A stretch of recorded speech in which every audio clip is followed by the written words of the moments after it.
Good evening, and thanks for tuning into this 4 in Your Corner special report, Making a Difference. I'm Patrick Nolan. One of the most common questions I get when I'm outside the TV studio from you is, whatever happened with that story on such and such? Well, tonight, we're giving you that answer for 3 stories where persistence, both yours and ours, paid off. And we begin with something that most of us take for granted. When you call 911, you expect EMS to be there ASAP, right? Well, a 4 in Your Corner investigation discovered the system meant to save your life suffered a critical breakdown on at least one occasion in Collier County. 4 in Your Corner investigator Matt Grant shows you what he found and how one family is hoping their story will keep it from happening to you. Next to this busy road, Charles Minard is on a mission to bring about change and accountability. Stand up for your children. Stand up for your loved ones. Collier County 911. On December 14th, Minard found his 25-year-old son Chaz in his home, barely breathing. He had fluids coming out of his mouth, and he was throwing up. I really started shaking him, hey, and yelling at him, Chaz, and I turned his light on, and I could see, he was in trouble. Records show Minard called 911 at 11:03 a.m. He's having a hard time breathing. He is having, but he is breathing at this time, right? He's breathing, yeah, but he's gasping for air. Documents show Collier County EMS was dispatched a minute after the Minards called for help. The nearest medic station was 3 miles away. When you hung up the phone, what did you expect to see? Help. Paramedics. But records show the ambulance waited 6 critical minutes before ever leaving the station. County protocol is to be out the door within 2 minutes. He was trying to live. Medic 42, Tower 72, possible cardiac arrest. Recordings prove the dispatch went over the radio, but according to public records, the crew never heard it because they were vacuuming. At the same moment, a dispatcher promised help was on the way. Run as fast as they can. Documents showed the ambulance arrived at the home 13 minutes after the Minards first called 911. By then, Golden Gate fire paramedics and a sheriff deputy were performing CPR. It was 30 minutes after the family first called for help that their son was finally put into an ambulance. Reports show he regained a pulse on the way to the hospital, but it was too late. 6 days later, doctors told the family Chaz would never wake up again, and he was taken off of life support. The medical examiner's office is still working to determine the cause of death, but our investigation, which has prompted the county to make changes, discovered fail-safes designed to prevent this from happening didn't work. How could something like this happen? I don't know the details of exactly what happened yet. After talking with us in January, Collier County EMS Chief Walter Kopka refused to return any of our phone calls, stonewalling our attempts to get information. In a private meeting with the Minards, the family says the chief blamed dispatch, saying the tones never went through. Captain Roy Arrigo with the Collier County Sheriff's Office disputes that. We're not going to get into an argument with EMS. I don't know why they didn't get the tones. Our system shows the tones went out. Why they didn't hear that, I don't know what their procedure is regarding that. A Fox 4 investigation discovered a series of breakdowns and failures. 911 dispatchers notified the closest medic station, but the crew never heard it because reports show they were in separate areas of the station cleaning and running the vacuum. As a backup, paramedics carry handheld tablets and pagers that pull up information about a call when a dispatch comes through. But reports show those devices didn't work. As a failsafe, if a crew doesn't respond after 2 minutes, county protocol says dispatchers need to follow up. But procedure wasn't followed in this case since the dispatcher waited 4 minutes. Officials say she didn't notice a blinking red light on her computer alerting her to the delay. Typically, she should notice that, but it's a human error. Because of this case, the sheriff's office announced the alert would now be accompanied by an audible tone. But Minard wasn't satisfied, feeling the county was giving him the runaround. Don't have any answers. I have a dead son and no answers. In February, the EMS chief invited Minard and his family to a second closed-door meeting. We were told our cameras weren't welcome. I'm sorry, there's no news. So we waited outside. A few minutes after the meeting began, a family member walked out in protest. He's blowing smoke up our we've asked a lot of questions. They have no answers for us. Shortly after, the chief called the cops for crowd control. Can you send a deputy for media who's not welcome on this property? He snuck away before we could ask him any questions. Just asked for accountability, you know, what we were going to do, how we were going to make changes. But getting answers proved difficult. Lawyers for the county told commissioners not to comment to us, so we tried getting a hold of the county manager, Leo Oakes, calling his office every day for a week. We even waited in his lobby for an hour with no response, so we paid him a visit. Do you feel that the county has handled the minors, calling the police on them and everything? Do you feel that they've handled this appropriately? Well, no, I don't have any information about that, but I'll be happy to look into that and make sure that we're doing the right thing. Oakes agreed to meet with us the following week and answer questions about the Minard's case. I take these things very seriously, particularly when public safety is involved. Oakes told us he was ordering a forensic analysis of all communication equipment to find out what went wrong. We're not perfect. We're human beings. Sometimes things happen that need to get corrected. But we discovered what happened to the Minards may not have been an isolated case. In 2010, paramedics arrived 40 minutes after a 911 call to James Luschner's home 2 miles away. I could have died right here. I could have flatlined in my bed. Despite the fact the medic station was only a few minutes up the road, the crew got lost. They're right up the street here. They're 2 miles away. They should have been here. The incident resulted in 2 suspensions and an employee being fired. That employee told us the county regularly rotated crews, preventing them from becoming familiar with their assigned areas. He blamed a faulty GPS and outdated maps. For some of these delays that we've been seeing, how much of this falls on you? Well, it all falls on me ultimately. I'm accountable for the performance of my agency, and that includes EMS. And that is why Minard went before the county commissioners at the end of February to make a public plea to find out why the equipment didn't work. Never responded to their ringtones and their signals to rescue my son. It's a 13-minute response time. I'm 3 miles away from EMS. Commissioner Georgia Hiller was the only one to respond. We are working on EMS. It is a major issue, and it is a matter of life and death. A matter Minard knows all too well, which is why he continues fighting for answers and for his son. Do you think if the ambulance would have got here quicker, that your son's life could have been saved? Yeah, I believe so.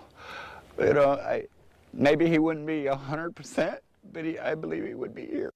The Minards want the county to release the results of their internal investigation to this case. He says he's just begun to fight. Now, is Minard satisfied with the county's changes? Because they have made some changes as the result of your investigation. You know, they have, and the short answer is yes and no. He's had several meetings with county officials, and he says that those meetings haven't been very productive. According to Minard, he feels the county is just trying to cover themselves and cover up what happened rather than trying to get to the bottom of what happened. So the bottom line is he says he's going to keep fighting. All right, thank you, Matt. Still to come, a life or death dilemma. A Southwest Florida mom unable to buy the medication that could save her life. How her struggle with high medical costs has you reaching out, resulting in life-changing news for this mom. But first, right or wrong, should a Fort Myers teenager have been suspended from school after wresting a gun away from a fellow student? Next.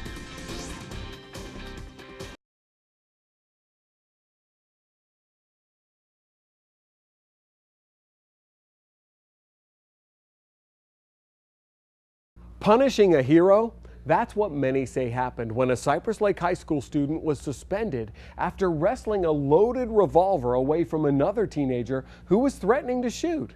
As 4 in Your Corner investigator Matt Grant reports, that decision to suspend the student put the school in the national spotlight and the school district on the defense. Were those students suspended? The principal of Cypress Lake High School wasn't talking after a student we're not identifying says he was punished for preventing a tragedy. No doubt he was going to shoot him, point blank.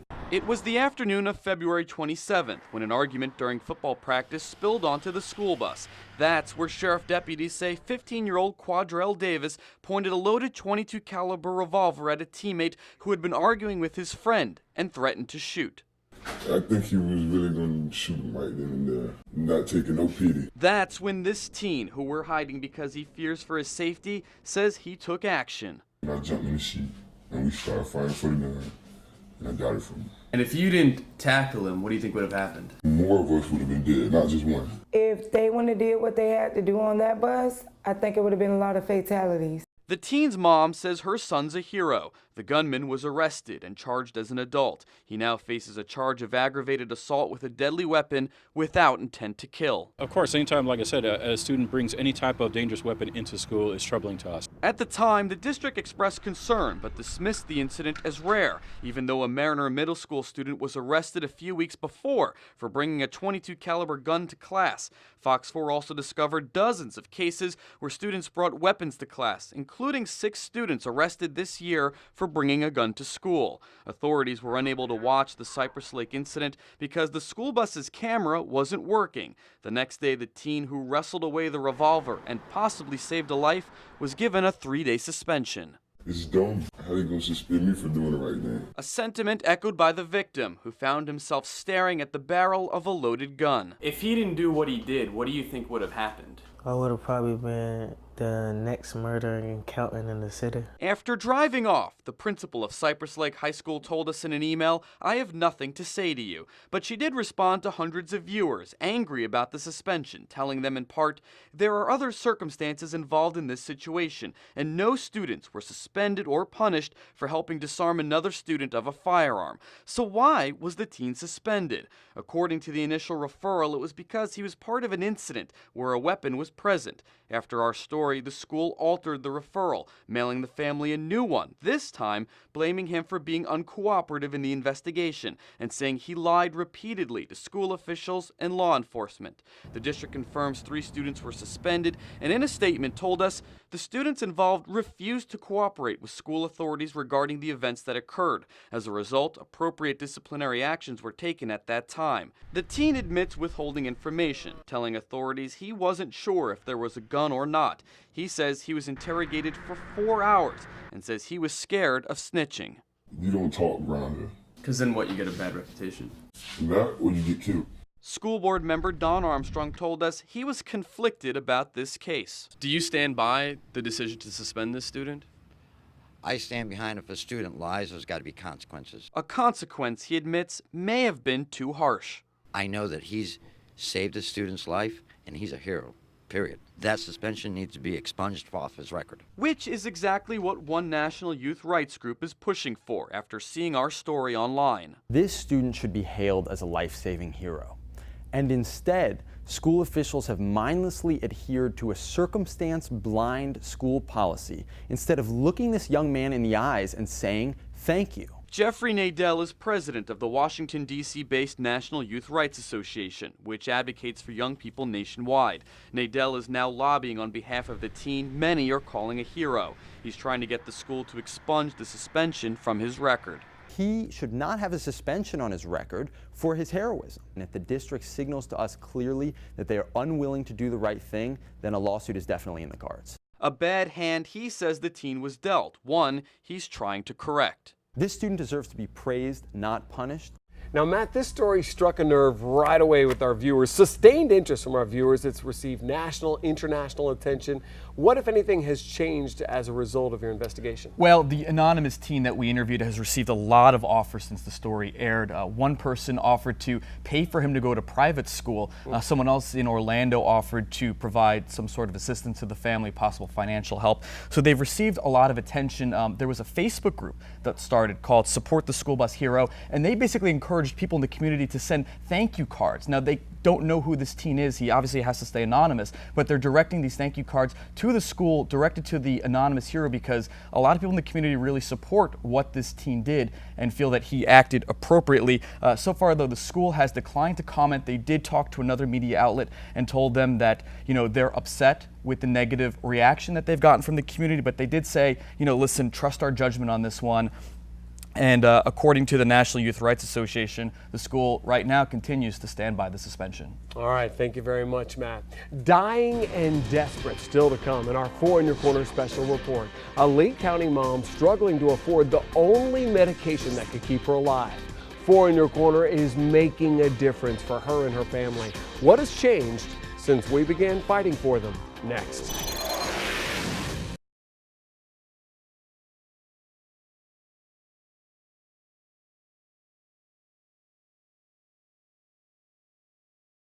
This Southwest Florida mom's story is one that seems to touch anyone who's ever had a loved one struggle with cancer. Dawn Beagle was diagnosed with terminal brain cancer. When her health insurance refused to cover the one drug she needs to stay alive, she turned to 4 in Your Corner for help. After we got involved, Dawn ended up getting the medication for free. And as Mike Mason shows you, our investigation may also lead to a new law that could help all cancer patients. 33-year-old Dawn Beagles remembers the first time doctors told her she had brain cancer 10 years ago. Told to report to the hospital. So. What did they tell you? They told me I was gonna stay. Dawn was in and out of hospitals undergoing painful chemotherapy. Then a year later, amazing news, she was cancer-free.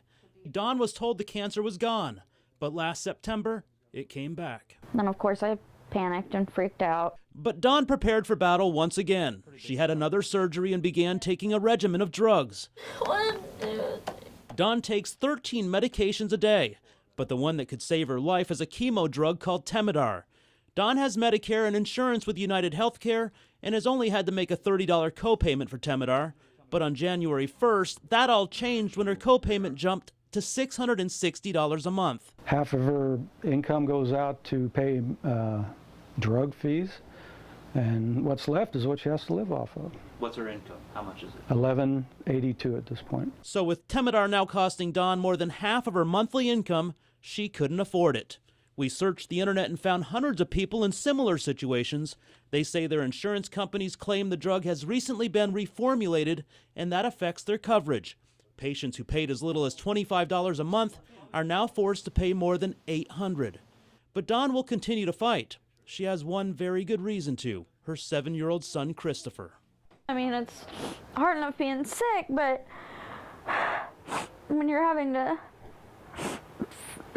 basically fight to get a life-saving drug,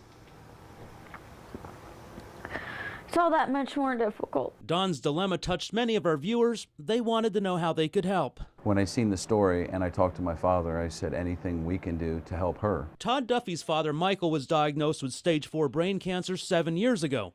At the time, the doctor only gave him months to live. He said it was done. He said, I can't help you anymore. When Michael was first prescribed Temodar, his insurance company denied coverage.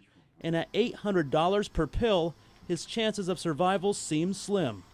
So this Temodar is really important. Oh my God, I couldn't do anything without it. Despite the cost, Todd refused to watch his father die. After fighting with insurance companies and Medicare, he found a solution. Merck, the company that manufactures Temodar, has developed a program to provide the drug free of charge to patients based upon their insurance coverage and finances. We contacted Merck to see if Dawn would qualify. I think that'd be great. We helped Dawn to submit her paperwork, but Merck told us they're inundated with similar requests. They say Dawn's situation has become all too common as insurance companies have begun cutting their coverage of Temodar. However, Dawn remains optimistic. When she was first diagnosed with cancer, she wasn't a mother. This time, she has a lot more to lose. It's a lot harder this time. Just 1 week after submitting her paperwork, Dawn received a phone call that literally changed her life. She said, Dawn has been approved. We just need to go through a few questions. She's eligible, and we've made an exception in her case, and you're on the program, and from here on out, she will be covered for her medicine. Merck agreed to pay for Dawn's Temodar free of charge. You gave, and things got resolved. So it was really, really a good thing. But Dawn's story doesn't end there. Her struggle also caught the attention of cancer groups and local lawmakers. I thought, wow, this is exactly what we're seeing across the state. Stephanie Steele is executive director for Susan G. Komen in Orlando. Komen and other cancer groups are working to help folks like Dawn. After the first of the year, Dawn says her insurance company would only cover Temodar in IV form. But the problem is, for 1 full year, Dawn would have to go to a hospital each day to receive her chemotherapy intravenously, something she just can't do. We're going to hope to change that. Florida Senator Elizabeth Benequisto is now spearheading a bill aimed at leveling the playing field. She recently introduced a bill to lawmakers asking insurance companies to pay for cancer drugs regardless of whether they're in IV or pill form.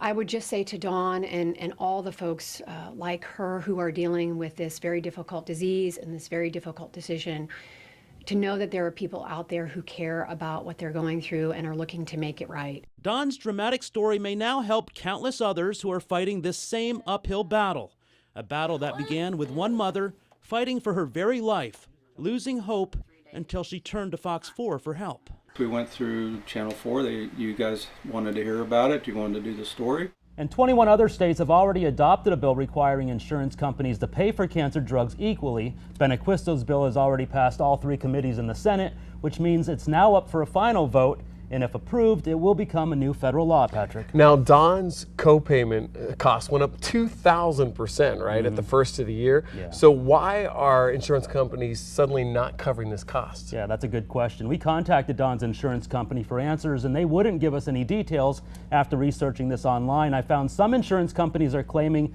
that the drug Temodar has been reformulated, and that's the reason they changed their coverage. But medical professionals tell me that's basically just an excuse so companies can limit how much they'll pay for these pricey prescriptions. All right, thank you so much, Mike. Sure. And we will be right back.